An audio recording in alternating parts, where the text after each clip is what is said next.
and because Carnegie had the Carnegie Observatories of Washington that ran the Wilson telescopes, they couldn't have those same people running this one, so they founded the Caltech Astronomy Department, basically to run this telescope and develop it to what we see today. So they started scouting the site in the early 1930s. The site was selected in 1934.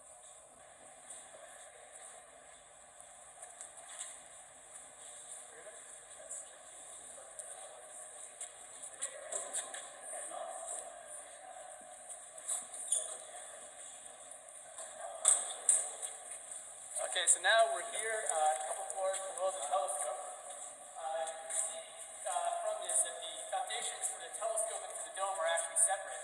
The dome goes down about 7 feet into the bedrock that lights up all around us. Then there's this interior iron structure, or steel structure, which is the foundation for the telescope, which goes down about 22 feet. And the reason that they're separate is so that when the dome is turning, it doesn't make the whole telescope vibrate, so you get much sharper images. Other things to notice down here, those two big wheel things on the side, those are spare right ascension gears for the telescope.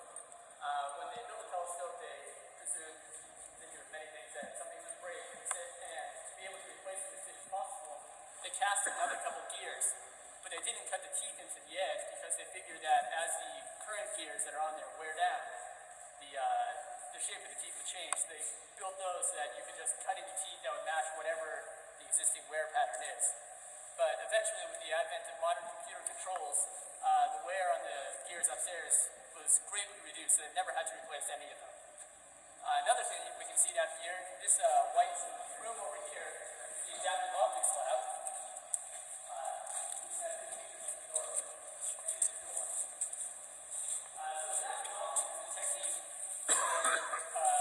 Astronomers use an image. They take an image of a very bright star very quickly. So over here, for instance, this is what the telescope looks like with pretty normal conditions on the mountain. Over here, when they turn on the corrections, you can see that there are actually two separate stars that are, what's it say, 0.2 arc seconds apart. So if any of you have ever tried to separate binary stars with your eye, you'll never get down to 0.2 arc seconds. But it's something that we can do here with the adaptive optics system. And this is one of the forefront techniques in modern astronomy that we're using to increase the utility of telescopes with rings and a moon, or a couple moons, that you can see. So it's resolving it quite well. All of the mirrors on the mountain, except for the 200-inch primary mirror. Luminization is where they take the glass blank of the mirror that has a nice paraboloidal shape to it, has 5 strands of aluminum deposited over the entire surface. So it's a very thin layer that stays applied under vacuum. And this is a small chamber. They put the mirror in, lock it down, put a pump them down with liquid nitrogen, or sometimes even liquid helium. When you make them cold, it makes things less noisy. So, I mean, some of you may have amateur CCDs, I don't know.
construction began in 1936. This was in the midst of the Great Depression, and so America needed projects to rally its spirits. These were things like the Hoover Dam and the Palomar telescope. It was seen as a project that represented American ingenuity and was a great source of pride. So all this steel construction around here was actually built at the Westinghouse shipyard in Pennsylvania. They were the only place that could cast pieces of steel as hard as they needed. And that's also why they're painted this color driven up here. The tube assembly is, I think, 60 feet long, weighs about 150 tons. It's a unique, stabilized steel structure inside the Statue of Liberty. The rest of the thing, with this much perfection, GE tried to make one first, and they couldn't. It cracked while it was cooling. So they turned to Corning in Palomar, New York, and they had them use a revolutionary new glass called Pyrex, which you all find in our kitchens these days. And Pyrex is great because when it cools, it doesn't change shape very much, it doesn't change its size. And so they cast this 200-inch blank. It weighed about 20 tons of glass. And then they let it cool, original blank, to the paraboloidal surface that we see here. And over the course of about 2 years, they removed 5 tons of material to get it down to its current 15-ton weight. This was a very torturous process. Then they brought it up here. So this whole, the whole annealing, casting, annealing, and polishing process took around 12 years, with 3 years off for World War II in the middle. So the dome had already been ready for most of their observing from. They used to sit around in that cage or ride around there all night long. It was very cold. Now we sit in a nice heated room with computers and food and whatever else we want. So normally, so the light comes down from the sky, hits the mirror, and goes up to the front of the cage. But other ways of making the telescope work are that you work with a cassegrain focus. So you put another mirror right here, the light comes down, hits a second mirror, and it goes down through the hole in the mirror to the cassegrain cage that you can see right below the telescope. Now here's a more complicated way of doing things, but I'm not worried about those. So,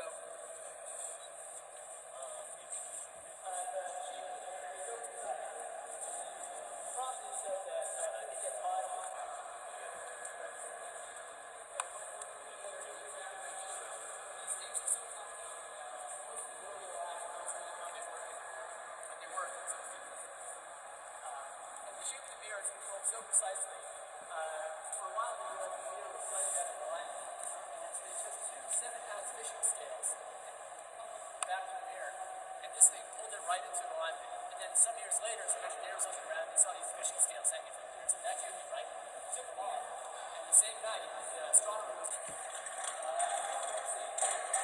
So the dome, like I said, it weighs around 1,000 tons, and it circles around. There's runners over there that open, weigh about 100 tons each. And they open so that we can look at it to the sky. Go up to the padlock now, get a better view of the telescope.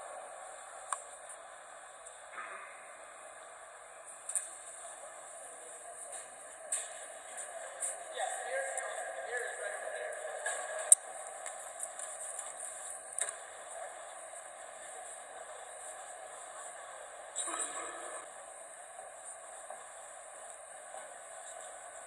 Any questions?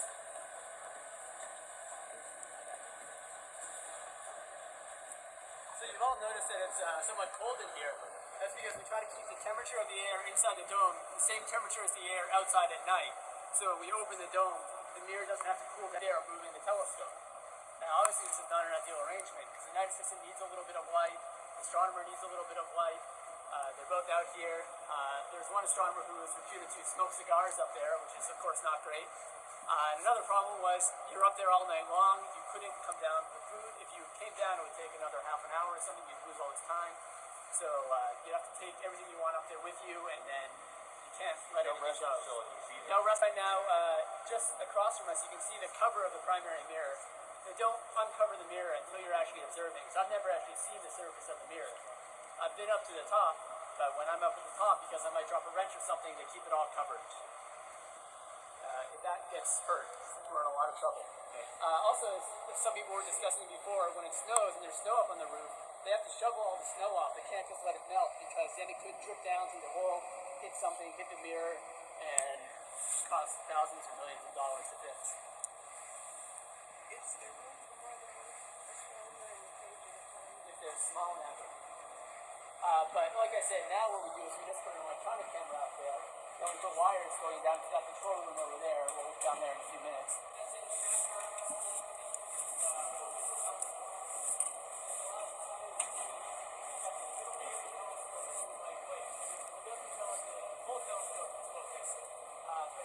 Checking the alignment, you see if you need to fix the mirror or anything like that. Nothing cold on that network.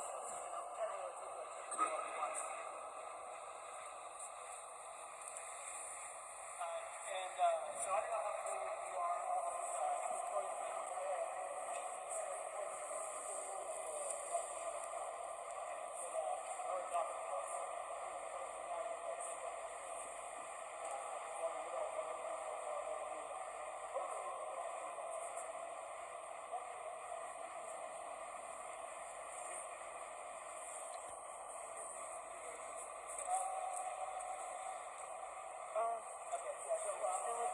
Operates at the coude focus, and at the coude focus they have an eyepiece that they use to use for guiding, and somebody hadn't taken it away, so he and the people with him were able to use this to, I don't remember what they looked at, maybe probably some. What do you think?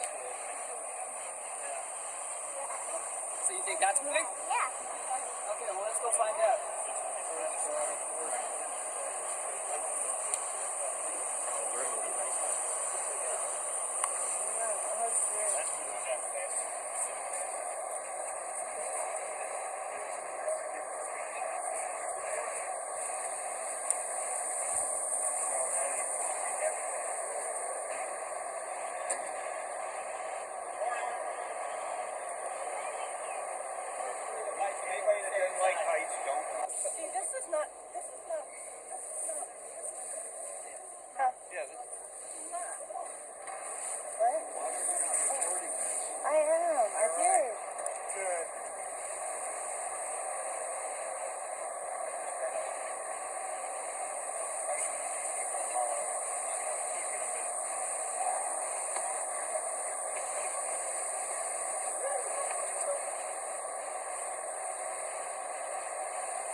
We're moving. Look out there.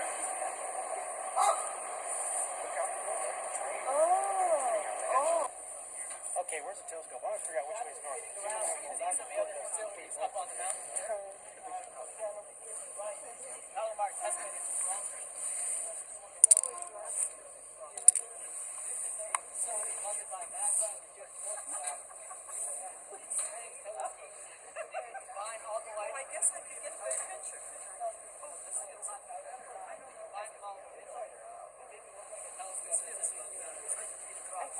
Okay, we're facing due north. 2 seconds.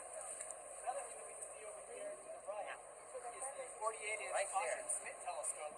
Right side of That that was actually ridge. we did before the 200-inch telescope. Started out with before it was a lot smaller. That was used So now you can tell people you rode on the Palomar Observatory. Jim and I were trying to figure out which way is north, and I said Right it's now south. it's being used by the Jet Propulsion Lab to find asteroids. I looked at a map. That's where we're going. I thought it was north. That's where we were. Wow.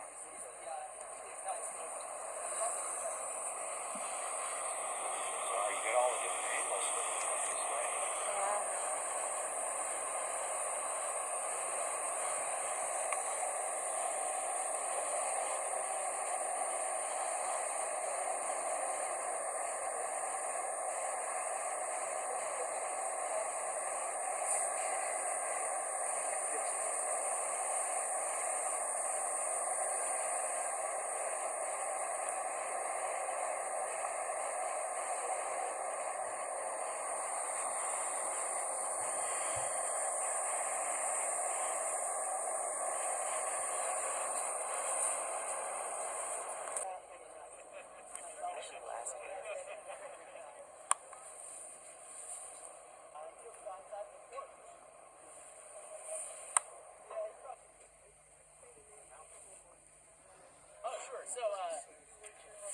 Zwicky was a very well-known astronomer of his day, Schmidt, who discovered the first quasar, 3C273, at a redshift of 0.16 or so. So he's on the cover of time, a little bit heavier than Jupiter, but a lot less, a lot smaller than the sun. So it's something that, yeah, I'll say, I mean, not that much. Right.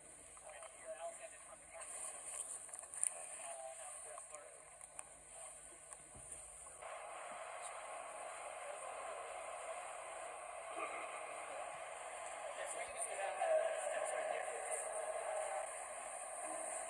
Okay, so that's it. Most people I think for the United System since, I don't know, that compares to your console. Yeah, I'm sure it's similar, but I know that you use a little different system for it because we don't follow the telescope where I come. Okay. Well, so this is Steve over here. It's also quite a bit bigger too. Yeah, well, don't remind me. Yeah, it's okay. So across here is Riccardo Giovanelli, who will be on the telescope tonight. He's an astronomer from Cornell. Probably trying to figure out how fast galaxies spin. Technicians who look over there if the air gets too wet or something like that, it closes up automatically. Well, it's not a go-to. If there's too much moisture in there, too much moisture in there? Yeah. Okay, so let's see. Probably should clear out so we can let the people in here work.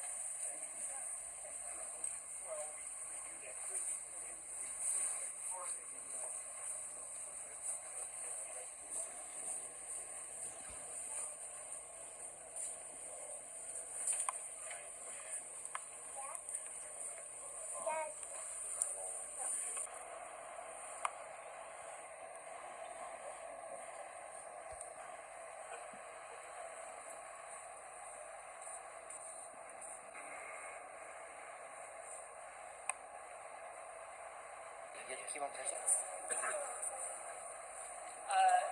What? Well, so the dome was built in about 2 years. The telescope was built inside the dome. It came, like I said, the steel stuff came from Westinghouse shipyards and it was floated through. So I was just wondering if came along they later. had built the dome in order to protect the scope for construction.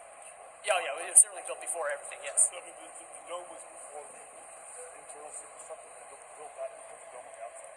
No, they built the dome. They started the dome in 1936, and they started the other stuff around the same time. But it took longer to build. They were building on the East Coast, so the dome was, I believe, already up. Then they Don't hook up the telescope.